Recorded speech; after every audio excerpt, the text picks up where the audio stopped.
Yes, Karonye mbifuriza igitondo kisa, igitondo cy'umugisha. Turi ku itariki ya 18 z'ukwa cyenda 2025. Birumvikana rero nshuti z'akadasohoka bakunzi ba TV Duniani kote, tugarutse mu cyitwa makuru, tugarutse mu cyitwa imiripuko ni mu gihugu cy'u Burundi. Tuba dukomeje kugenda tubabwira uko situation ihagaze. Ku munsi w'ejo rero nibwo twari twabageje inkuru by'umwihariko y'ibiri kuvugwa rwose kuri perezida w'igihugu cy'u Burundi. Munyemerere yuko babwire ko muri ano masaha mu gitondo tumenye andi makuru adasanzwe ariko y'ibyaba byagize gutya bikaba byamuhitana. Ni ukuvuga ngo uyu mugabo nyamuneka ni umwe mu bagabo ngo barimo barashakishwa na bamwe mu bagize ishyaka rya CNDD-FDD kugeza aho barimo barakora buri kimwe cyose gishoboka kugira ngo babe bamuhitana. Ni ukuvuga ngo rero amakuru twamaze kwakira ni uko by'umwihariko uyu mugabo ngo ni perezida w'u Burundi. Iyi ndege yari arimo ari indege by'umwihariko impanuka we rwose atakibarizwamo kuko rwose ngo yamaze kuyivamo kare, ariko kandi ngo iyi ndege ikaba yari irimo abapilote ndetse na bamwe mu bantu by'umwihariko bo hafi yiwe cyangwa se b'inshuti ze magara bari bajyanye mu ruzinduko. Amakuru rero dufite ni uko rwose ngo isa n'isa n'ubu rwose ngo uyu mugabo ari umwe mu bagabo barimo barashyirwa ku rwego rwo hejuru, ndetse kandi ngo isa ku isa mu gihe yaba abonywe akaba ashobora kuza kwicwa. Amakuru yangezeho mu kanya gato gashize, ndetse ni nayo nakweraga neza rwose nari ndimo nshakisha kugira ngo nze kubagezaho, ngo nuko rwose ngo iyi ndege yaje rwose kuba impanuka, ariko muri uku kumanuka we rwose ngo bikaba byari byamenywe kare, cyangwa se bakaba bari bamenye kare bamwe mu barinzi be bagakoresha icyitwa imitaka by'umwihariko bamanuka muri ino ndege. Indege rero ikaza kuba yaruhamye ariko batakibarizwamo. Gusa makuru mfite nuko nahari atameze neza. Nyuma yuko rero ibintu byanze by'umwihariko bikaba byamukomeje kugenda biba bibi cyane, uyu mugabo ntabwo yagumye muri bya bice, yahise azanwa mu gihugu reka nze mbabwire izina ryacyo, igitaraganya. Yahise akizanwamo rwose igitaraganya mu buryo bwihuse, nyuma yo kubona yuko rwose bamwe mu bo bari bari kumwe batamushaka kubaho.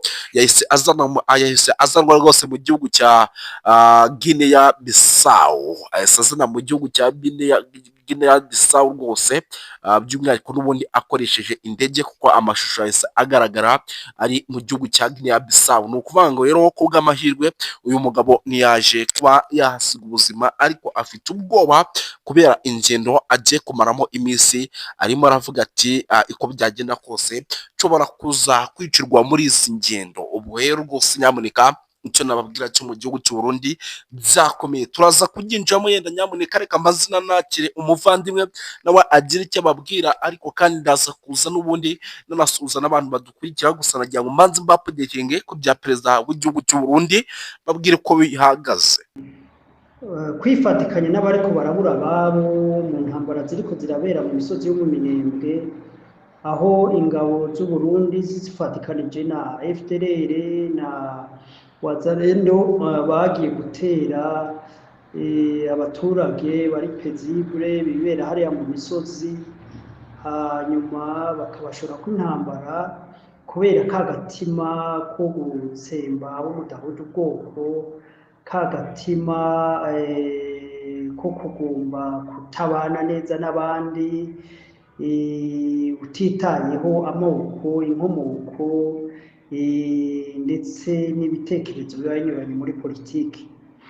Ugaca usanga rero izo drone, izo ntambara ziriko zirahitana wa muturage atanyungu afite mu biriko birabera muri za politike zikorwa na guverinoma ya Kinshasa, guverinoma y'u Burundi, ndetse na politike muri make zibera muri kano karere, zihitana umuturage mutoya mu gihe wewe atanyungu abifitemwo mu biriko biraba. Nkaba ngomba rero gutanga pole, guhoza abantu bariko barabura ababo muri ibyo bice byose tuvuze. Hanyuma umwihwezo nagomba gukora cyane cyane burya mu bijyanye n'intambara ibera muri East Congo, hariho ibintu byahindutse. Hariho ibintu byahindutse bivanye nuko abanyapolitike bafitaniye ibibazo muri izo ntambara bagerageje gushakisha igisubizo gishobora gutuma mu burengerazuba bwa Kongo haba amahoro, kuko murabona ko biteje ibibazo ku mipaka y'ibihugu bibanyi, haba guhereye muri Sudani y'Epfo ukaja muri Uganda, ukaja mu Rwanda, ukaja no muri Tanzania no mu Burundi. Murabona yuko uburengerazuba bwa Kongo bumaze guhungabana, hanini byatumye ibyo bihugu bidashobora kugira amahoro. Impunzi nyinshi, imigwi y'abicanyi iba ijagajagaraye muri ibyo bihugu, kandi ugaca usanga irakora ibikorwa byo guhohotera abaturage.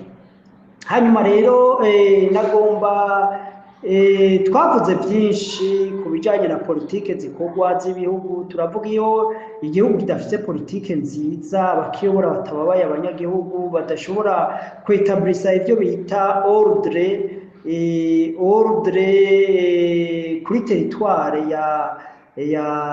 y'ibyo bihugu, baketablisa ordre sécuritaire ahantu hose, canke ibyo twakwita badashoboye kwetablisa l'autorité de l'État. Ugaca usanga rero hari ibice bimwe by'ibihugu, amashamba canke uburere vyigaruriwe n'imigwi y'abicanyi canke iyindi migwi ikora ibikorwa bibi, canke iyindi migwi ishobora guhungabanya ibindi bihugu, nka ziriya duhereye muri Noro za EDF zikunda guhungabanya umutekano muri Uganda, za FDLR zihungabanya umutekano mu Rwanda. Ndetse burya ikibazo ca FDLR nico shingiro y'amatate amaze imyaka irenga 30 hari amatate mu burasirazuba bwa Kongo, n'ubwicanyi bwahitanye imbaga y'abantu, amamiliyoni n'amamiliyoni. Ibitekerezo bya jenoside, ibitekerezo byo guhonya abandi, ibitekerezo byo kwima ubwenegihugu abandi kandi ari uburenganzira bwabo, ibyo byose nibyo byatumye inganda zitikira baba abakongomani, abarundi, abanyarwanda, abaganda. Urumva iyo igihugu nka Kongo nka kiriya kidashoboye gushiraho ubutegetsi bushobora kwetablisa l'autorité de l'État partout, kigashobora kwetablisa l'ordre public partout, la sécurité, usanga bigira ingaruka mbi no seulement kuri ico gihugu ahubwo no ku bindi bihugu biba bihana umupaka.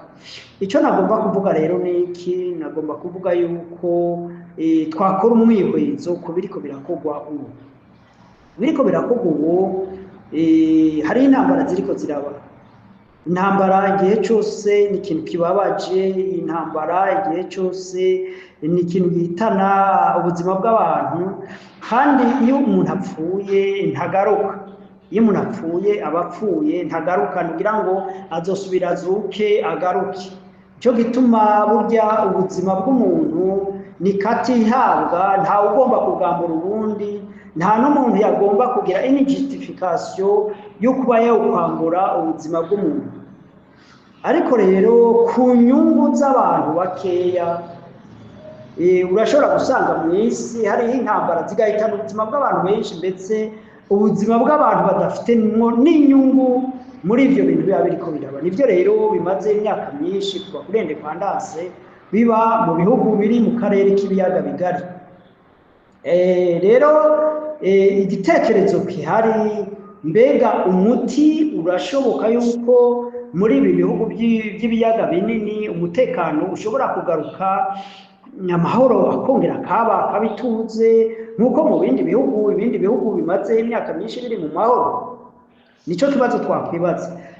Hari intambara rero ziriko ziraba, izo ntambara zihuza coalition iri nyuma ya guverinoma ya Kongo, aribwo Burundi, Wazalendo, imigwi y'abamercenaires n'ibindi bihugu byoba bishigikiye leta ya Kongo mwibanga. Ari bya bihugu bya SADC byahora byari bifatikanije nabo mu ntambara yabereye Goma na Bukavu zigatsindwa, bashobora kuba baragiye ariko ibihugu byabo bikabandanya bishigikira mu buryo bw'ibikoresho cyangwa bw'amafaranga. Ku ruhande rwa AFC/M23 u Rwanda rushigwa mu majwi, hanyuma yenda n'ibindi bihugu nabyo ko burya abantu bose muri politike bagira abagenzi bidashobora kuba byigaragaza. Izo ntambara rero ziriko zihuza izo bloke zibiri, twaravuze impinduka zabaye, hariyongeyemo abamercenaires b'Abakolombiya n'abandi. Rero burya mu intambara ihari dushobora kumenya abashigikiye uruhande bose n'abashigikiye uruhande bose. Hanyuma turabona yuko ibiganiro bya Washington na Doha byashoboye kurarantisa ubukana bw'intambara, nuko AFC/M23 itashishikaye yigarurira ibice nubwo habandanije habe gusotorana. Rero mbega hari ibyizigiro, hari icizere, hari amahirwe twoha ibiganiro bya Washington. Reka tuvuge ko kandi ibiganiro bya Washington turashobora kubiha amahirwe kuko bavuga ngo uhagarike n'ingwara vuma. Etats-Unis ni igihugu gikomeye gihambaye cyambere, gifite igisirikare gikomeye ku isi, kivuga rikijana mu isi, kiri muri wa mugabane na bya bihugu by'abarongoye ordre mondiale hari uno munsi kuva inyuma y'intambara ya kabiri y'isi yose. Turabona ko Etats-Unis ariyo n'Uburayi aribo barongoye ibyo twakwita ordre mondiale. Nubwo abantu benshi badatahura ibyo tuvuga, ibyo twakwita ordre mondiale, baba ari abantu bashobora guha amategeko ibindi bihugu, bashobora gutuma politike zabo n'ibikorwa bakora bishobora kumvirwa kurusha uko ikindi gihugu cyari cyo cyose cyovuga.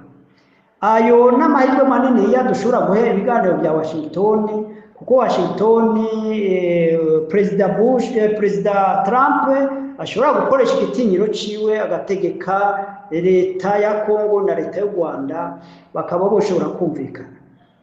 Ariko kandi mbega Trump twoshobora kumwizera turebye uko ariko arigenza mu matate y'Uburusiya na Ukraine cyangwa amatata ari hagati y'Abisirayeli n'Abarabu? Dushobora kugira icizere yuko Trump ahari ashobora kugira icyo ahinduye ku byo twakwita la politique americaine mu bindi bihugu, cyangwa ko impinduka ku bijyanye na ordre mondiale, kuko twabwiye ko Amerika n'Uburayi aribyo biri imbere mu kuyobora ibihugu byo ku isi. Reka dufate iyo scenario ya mbere yuko bishoboka yuko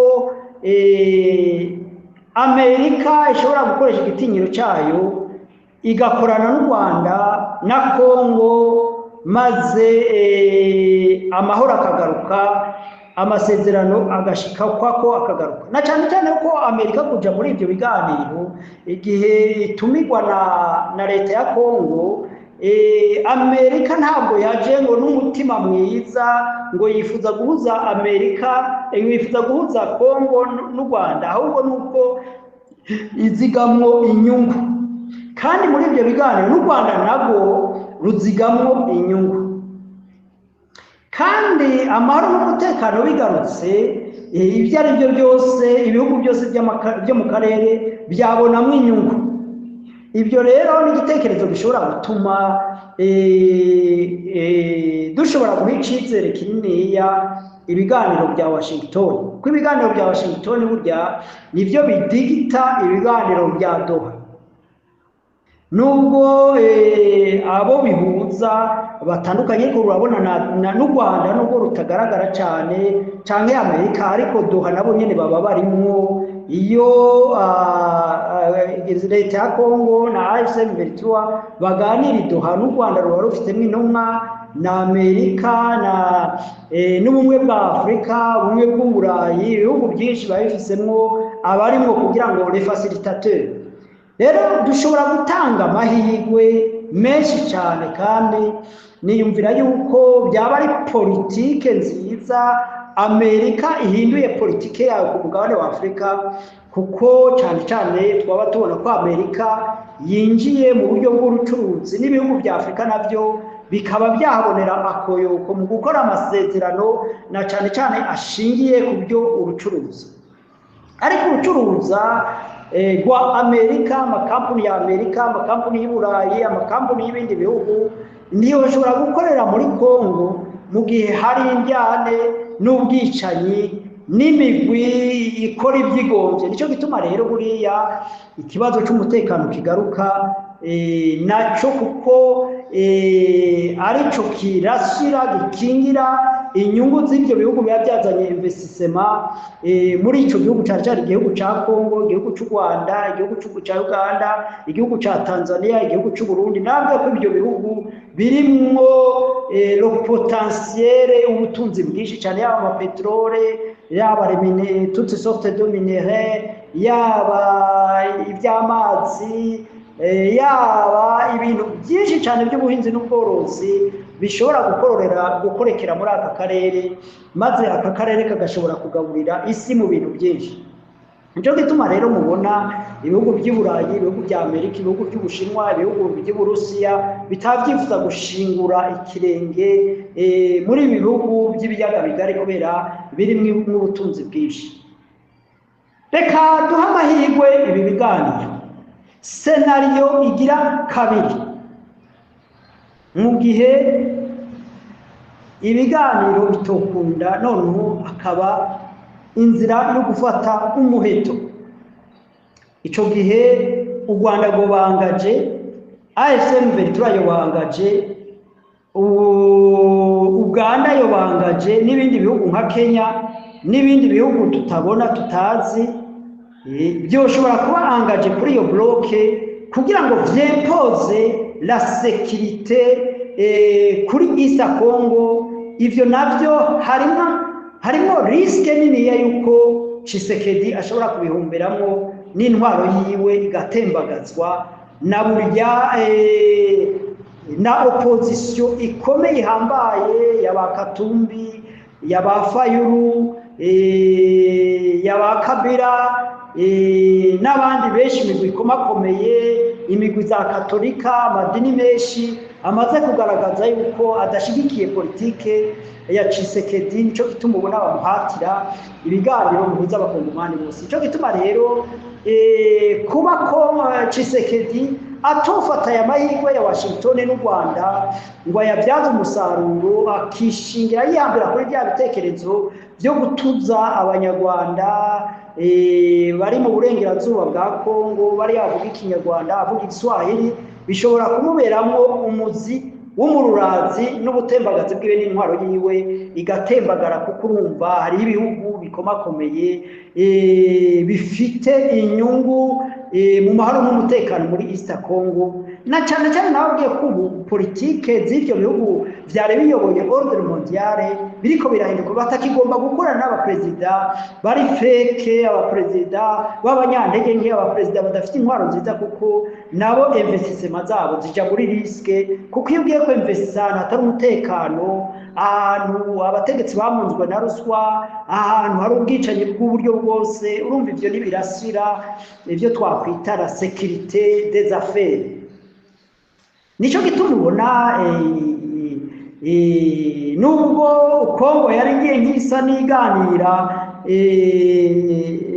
na Amerika gusa, noneho ngo baganire bagira imbaraga no z'umurikana AFC/M23 ndetse no kurwanya u Rwanda.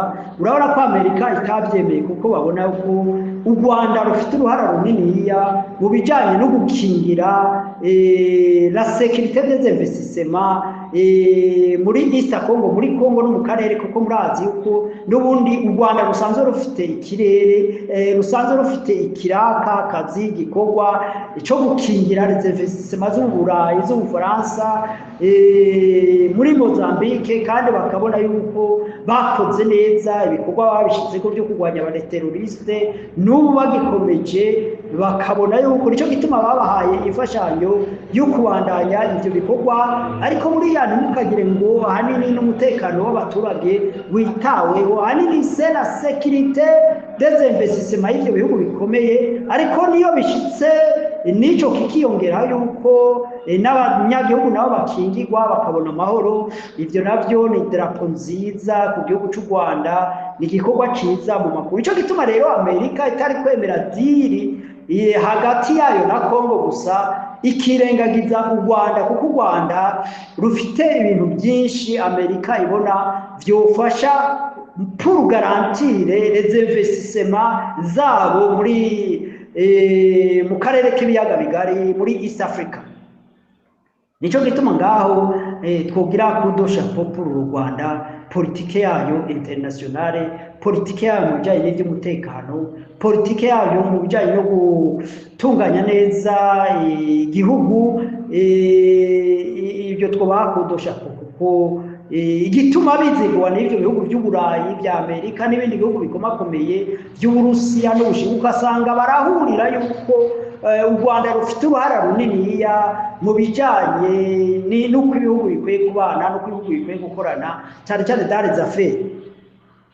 aho rero nico nagomba mvuga yuko twoha amahirwe tugaha amahirwe Washington ariko twari tuvuze mu gihe byo failinga turabona ko intwaro ya Tshisekedi ishobora kuvanwaho kandi n'intwaro y'u Burundi nayo nyene ishobora kugereranirwa nuko ibyo biganiro bitoshika ku ntego kuko u Rwanda Burundi rusigaye bazariyeri y'intambara zibera muri East Congo kandi Burundi bwaremeye officiellement burisinya yuko bwemeye kubandanya izo ntambara nico gituma ruguma rumungika y'abasirikare ruguma rumungika y'intwaro ruguma rufatikanya na Kongo mu bikorwa bibabaje cyane byo kwica abanyamurengare mu Minembwe kwica abantu Uvira ibyo bintu rero birababaje kubona Burundi bwarahisemo nabi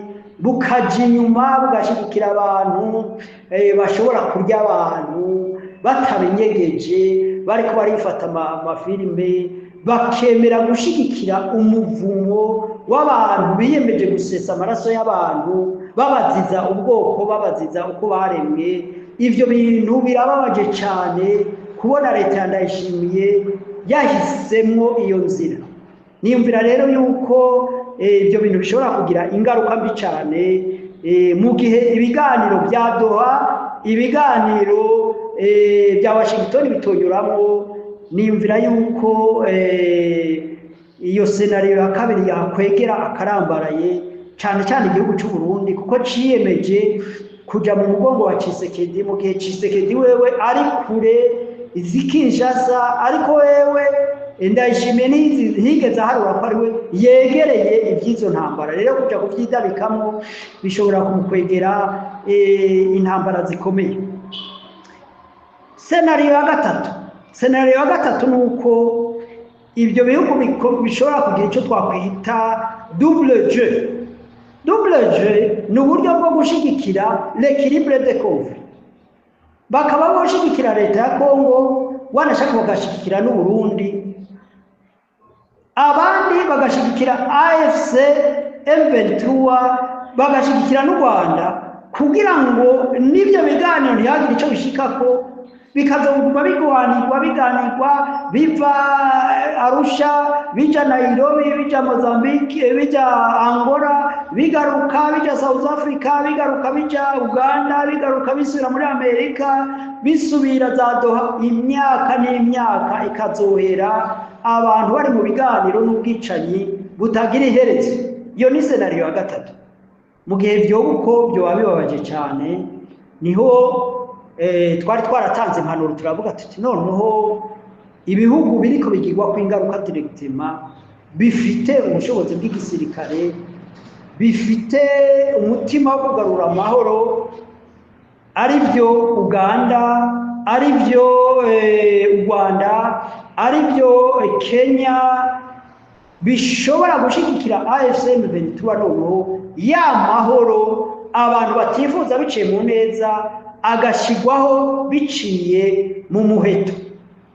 Niyumvira yo nayo n'inzira ibabaje kuko ituma ubuzima bw'abantu buhona, ariko n'inzira ishobora kuba inyishu y'igisubizo noneho amahoro n'umutekano bikazogaruka muri ibi bihugu.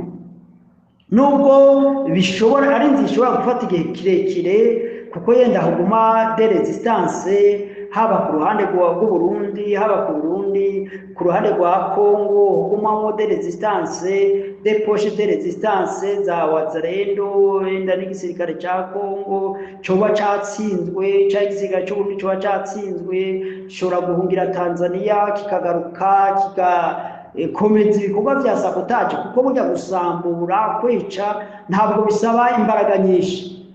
Rero iyo ni scenario ya gatatu ishoboka, ariko mbi nifuza, icyo nifuza tubona cyiza two kwanguraja nuko umuco wa Washington, umuco wa uri kurabera Doha, ibi biganiro byobaho ngo amatangazo yo guhagarika intambara akaba vuba, abantu bari mu minembwe, abantu bari Uvira bakareka gupfa, abantu bari za Warikare bari hariya kiri ibice birimo intambara. Erega n'abasirikare nabo nyine ntibaremewe gupfa, ntabwo baremewe gupfa, nabo nyine hari amahoro, bokora ibindi bikorwa byo kubaka, ibindi bikorwa byo gukomeza inyigisho, ibindi bikorwa byo kurinda umutekano mu bindi bihugu. Ntabwo baremerewe kugira ngo bashobwe kurisongoye kubera inyungu z'abategetsi bakeya batabona inyungu y'amahoro n'umutekano, batabona ibyiza by'amahoro n'umutekano. Rero muri make nivyo nagomba kuvuga, izi scenario zitatu. Iya mbere no kubiganiro bya Doha na Washington twobiyumugisha, Imana ikabija imbere kuko bihagarikiwe n'imbaraga zikomeye, noneho izo mbaraga zikomeye kandi zifuza ibyiza muri aka karere bikagenda neza. Hanyuma scenario ya kabiri navuze yuko intambara hashobora kuba intambara zihitana Tshisekedi, zigahitana na Ndayishimiye, nabyo nibyo bari byiza kuko boba banse inzira y'amahoro n'ibiganiro. Hanyuma iyindi scenario nabwiye ko ari ugucreate equilibre de conflit, hakazoguma hari indyane, intambara ntigirera, hakaba n'ibiganiro bitigera bihera.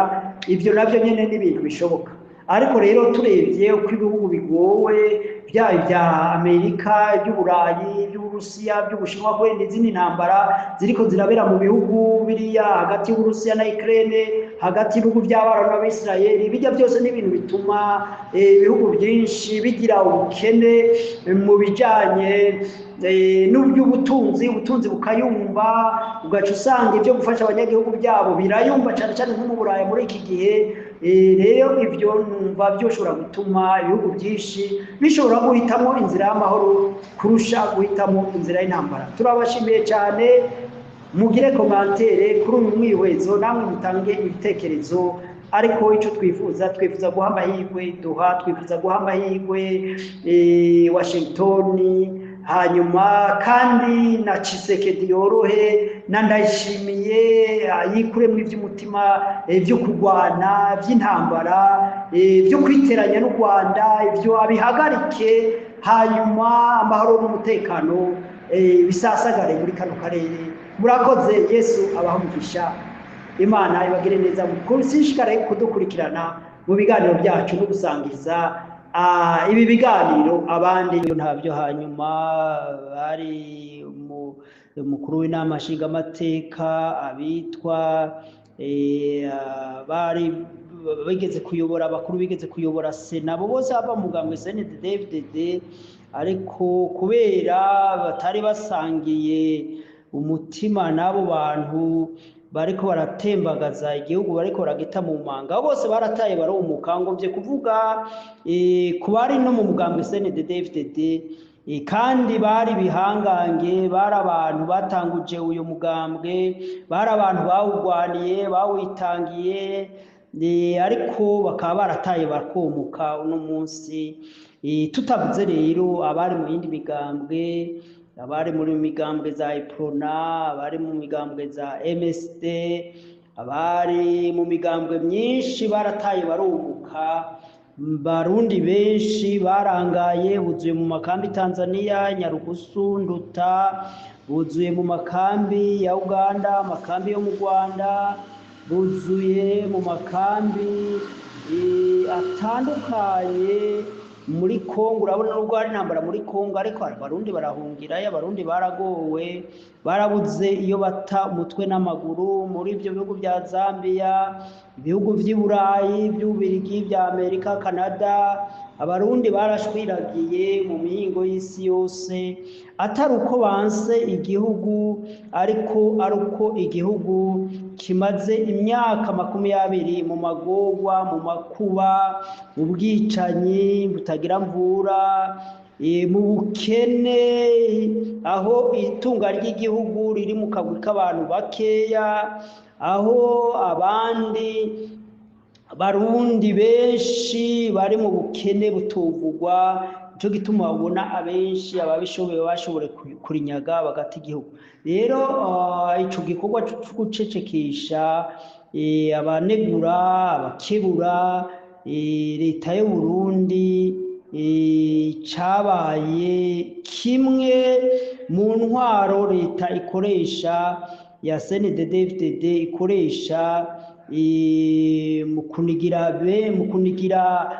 mu menshi inzego canke inzira ijanye n'intwari ibereye ya demokarasi. Abarundi bari bitoreye, abarundi bari bemeye gufata kuva 1993 igihe umukuru wa mbere atorwa bice muri demokarasi. Kuva rero ico gihe intwaro zagiye zikurikirana, zagiye zikora iyo politike yo gucecekesha umuntu wari we wese yoba agomba kunegura ubutegetsi. Bakiyobagiza yuko barya banegura ubutegetsi, barya bakebura ubutegetsi aribo batuma kenshi intwaro ishobora kugenda neza, intwaro ishobora kwishura ku bibazo abaturage baba bakeneye kuri leta. Kuko kenshi leta hari ubwo ibisamariye muri ivyo by'inyungu, muri ivyo biyifasha, itababara ibibazo by'abaturage bato bato canke abandi bantu baba barenga.